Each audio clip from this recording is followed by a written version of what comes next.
আসসালামু আলাইকুম সুপ্রিয় শিক্ষার্থী।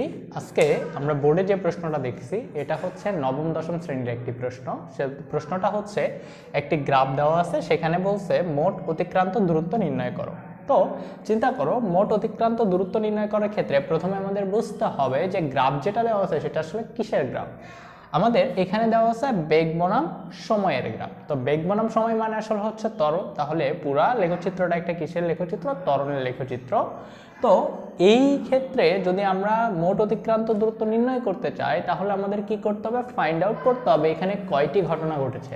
আমরা যদি দেখি মোট যাত্রাপথে 3টি ঘটনা ঘটেছে। প্রথম অংশে দেখো বেগ ধীরে ধীরে কি পাচ্ছে? বৃদ্ধি পাচ্ছে। এটাকে আমরা কি বলবো? ত্বরণে গেছে। এরপরে দেখো এখান থেকে এই অবস্থান আমরা যদি এগুলোকে অঙ্কিত করি, ধরলাম এটা হচ্ছে ওএ অংশ, এটা এবি অংশ, এটা হচ্ছে বিসি অংশ। চিন্তা করে দেখো ওএ অংশে বস্তুটির ত্বরণ হয়েছে, এবি অংশে বস্তুটি সমবেগে গিয়েছে, বিসি অংশে বস্তুটি সমমন্দনে গিয়েছে। তো এই ধরনের ম্যাথ করার জন্য যে মোট অতিক্রান্ত দূরত্ব নির্ণয় করো, তাহলে আমরা কি করব? আমরা এই ক্ষেত্রে জানি মোট অতিক্রান্ত দূরত্ব নির্ণয় করতে গেলে আমাদের যে কাজটি করতে হবে, আমরা 3টা অংশের আলাদা আলাদা অতিক্রান্ত দূরত্ব বের করে আমাদের কি করে ফেলতে হবে? যোগ করে ফেলতে হবে। এই প্রশ্নটা আমরা কি করব? আমরা প্রথমে বড় করে করার চেষ্টা করব, এরপরে আমি তোমাদের এমসিকিউ এর জন্য শর্ট টেকনিক শিখিয়ে দিচ্ছি। তো দেখো আমরা প্রথমে আমাদের কাজ কি? প্রথমে আমরা যদি ওএ অংশের জন্য চিন্তা করি বা ওএ অংশের দূরত্ব বের করি, তাহলে লিখব ওএ অংশের জন্য। এখানে কিন্তু দুই ধরনের ঘটনা ঘটতে পারে। আমরা এটাকে দুইটা ভাবে করতে পারবো। আমরা প্রথমে ত্বরণ বের করে তারপরে S equal UT plus half of AT square দিয়ে করতে পারবো, এইটাও দিয়ে করা যাবে। আবার চিন্তা করে দেখো এই ওএ অংশে কিন্তু আমরা জানি সমত্বরণে গিয়েছে। তো সমত্বরণের জন্য আমরা সূত্র কি জানি?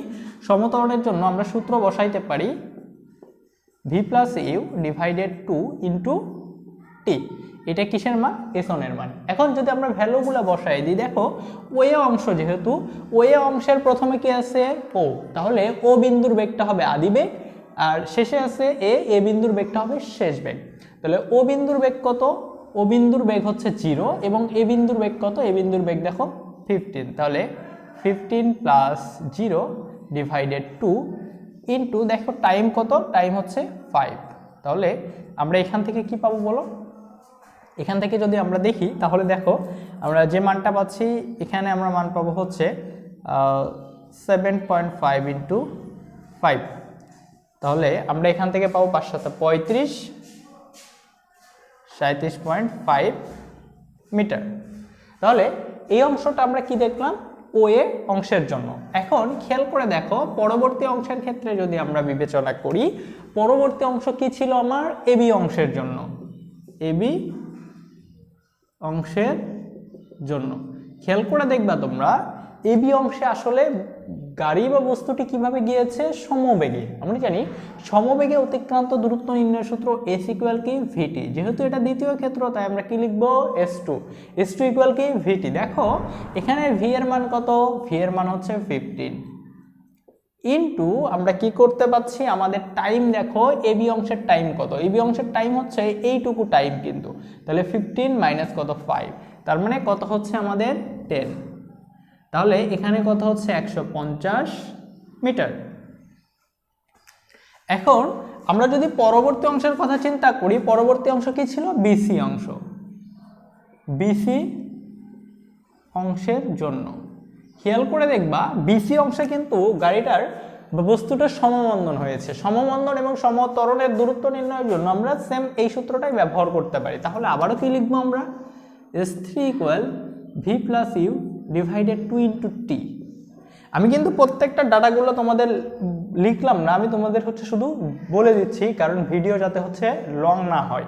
তাহলে খেয়াল করে দেখো ভি এর ভ্যালু কোথায়? বিসি অংশ। বিসি অংশের পরবর্তী অংশে কি আছে? সি আছে। তাহলে সিতে হচ্ছে যে ভেলোসিটি হবে সেটা হচ্ছে বেগ।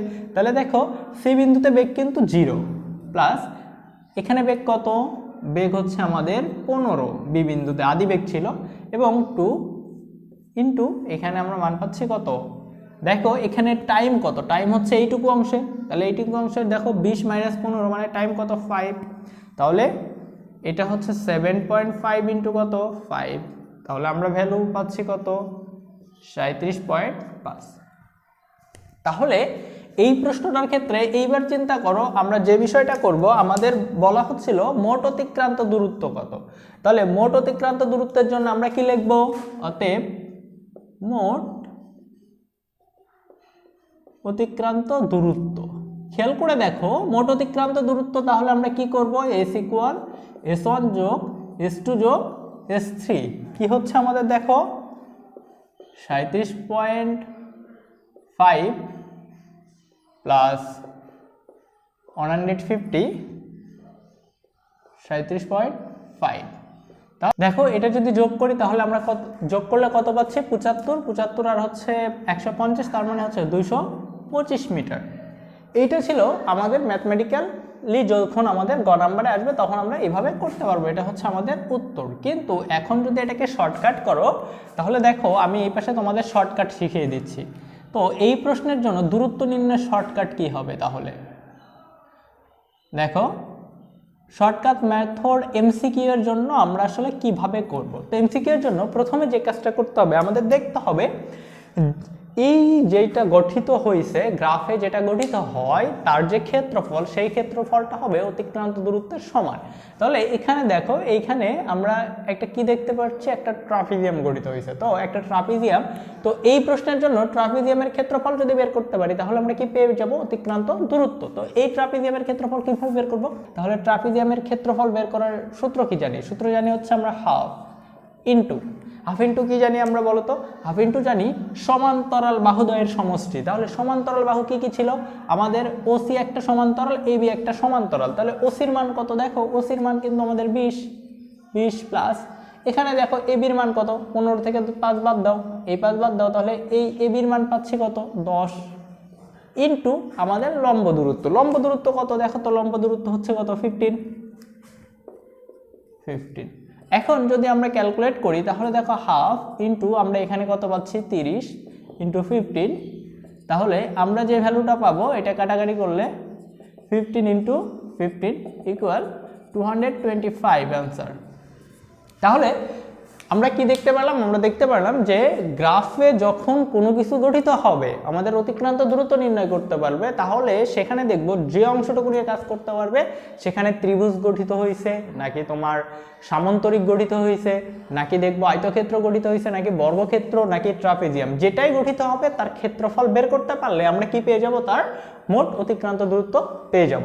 ধন্যবাদ, আজকের মতো এখানেই শেষ। আমরা আগামী ক্লাসে তোমাদের সাথে নতুন কোনো টপিক নিয়ে কথা হবে ইনশাল্লাহ। এবং যদি তোমাদের রিকোয়ারমেন্ট থাকে যে স্যার এই টপিকে একটু ক্লাস নেবেন তাহলে জানাবা কমেন্ট বক্সে, পরবর্তীতে ইনশাল্লাহ সেই টপিকেই ক্লাস নেওয়া হবে। ধন্যবাদ।